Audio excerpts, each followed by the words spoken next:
में बुरे कर्म जो करता है उसे नरक की यातनाएं भोगनी पड़ती है, तो उसे जो मनुष्य जीवन लिया तो उसने तो सारे नरक में सारे काट लिए यातनाएं, उसके बाद फिर उसको यहाँ दंड क्यों मिल रहा है? ये भाव है हमारे। जब जेल में जिसको 20 साल की सजा होती ना, उसके साथ जुर्माना भी होता, नहीं सुना क्या? आजीवन कारागार और 5 लाख जुर्माना रखा रहता है। नरक भोगना, कारागार का जीवन भोगना है, और यहां के जन्म में जुर्माना भोगना है। आप कहते यार उसको आजीवन तो जेल में बंद कर दिया, 5 लाख रुपया जुर्माना ठोक दिया, पर है ना अपना न्याय, ऐसा कानून है ना, ऐसा जुर्माना दिया होता है ना।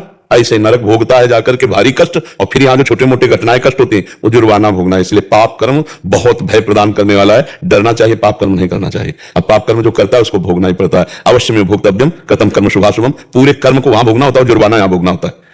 और ऐसे ही पुरस्कार भी मिलता है। जैसे मान लो कई ऐसे खेल हैं, कई ऐसे उत्तम कार्य हैं कि कार्य किया तो उसको बहुत तरह से सरकारी सपोर्ट मिला और सामाजिक उत्साह भी मिलता है। ऐसे स्वर्ग भोगो और इसके बाद यहां भी उत्तम कुलों में जन्म और बहुत प्रकाशवान, क्यों? क्योंकि उसने उत्तम कार्य किए। और अधम काम किए तो नरक भोगा, और यहां भी नाना प्रकार की नीच, मनुष्य शरीर में होते हुए भी नीचता की जीवन ही भोगना, गलित कुष्ठ है, ये है, वो नाना प्रकार के वो सब जुर्माना भोगना है। इसीलिए देख सुन करके डर जाओ और पाप कर्म मत करो।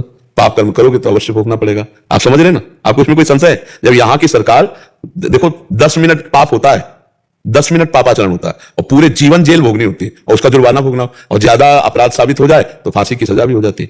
तो ऐसे सजा वहां भोगो, जुर्माना यहां भोगो, आकर के भोगना पड़ता है। अवश्य में भोक्तव्यम कथम कर्म शुभाशुभम। अगर कानून है, कानून के आगे किसी की चलेगी नहीं। अगर ऐसा होता कि अभी पाप किया अभी दंड मिल गया तो हम भी इसमें सपोर्ट देते हैं कि बहुत लोग सुधर जाते, नहीं सुधर जाते। ये देखो ये पाप किया और ये दंड मिला, भाई ये नहीं करना। लेकिन ऐसा नहीं होता, पाप कर्म अभी होता है, कानून विरुद्ध आचरण अभी होता है, और 10वें वर्ष मुकदमा चलता रहता है, और फिर जाकर के उसको सजा, किसी किसी की तो सजा की इतला तो पहले ही भोग लेता है, वो बाद में निर्णय होता है, फिर उसे आजीवन कारावास मिलता है। तो पापों का कर्म अवश्य भोगना पड़ता है। इसलिए डरे जैसी हरिवंश नरक गति दुर्भर यम द्वारे कटियत नक्शी के। बोले यम द्वार में बहुत ही सूक्ष्मता से हिसाब किया जाता है। अच्छा वहां पूछना नहीं होता, मन में चित्रगुप्त बैठे हुए हैं, तुम जो सोचा कर्म वो रेखा खींची, और जहां सोचकर क्रिया की तो चित्र सहित गुप्त रूप से वो लिख लेते, तुम्हें भी पता नहीं चला। उनका नाम चित्रगुप्त है, चित्र सहित।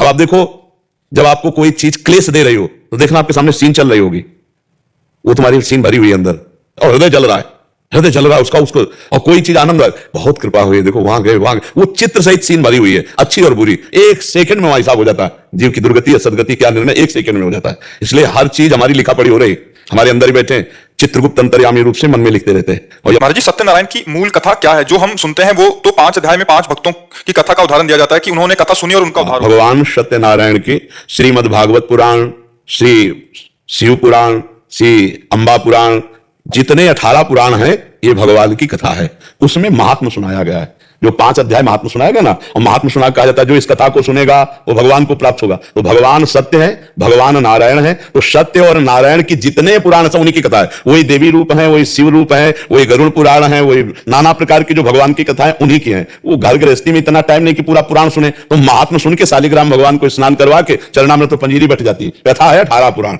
जितने 18 पुराणों भगवान की कथा है। जिन भगवान से प्रेम वो सब सत्य है, वो सब नारायण है। कोई भी कथा भगवान की, चाहे श्रीमद् भागवत पुराण सुन लो, चाहे शिव पुराण सुन लो, चाहे गणेश पुराण सुन लो, चाहे अंबा पुराण, देवी भागवत सुन लो, ये सब भगवान की ही कथाएं हैं। उनमें तो गांव में महात्मा सुना देते हैं, 5 अध्याय सुना, शंकर बोले सत्यनारायण की कथा हुई। वास्तविक सत्यनारायण की कथा नहीं, सत्यनारायण की कथा का महात्म्य हुआ। कथा तो महापुराणों में स्थित है। भगवान के श्री कृष्ण जी के चरित्र सुनो, श्री विष्णु जी के चरित्र सुनो, श्री हरि के और भी अवतार रामचरित्र है, भगवान के और भी लीलाएं, वाराह चरित्र, नरसिंह चरित्र, ये सब सत्यनारायण के ही चरित्र हैं। समझ पा रहे आप?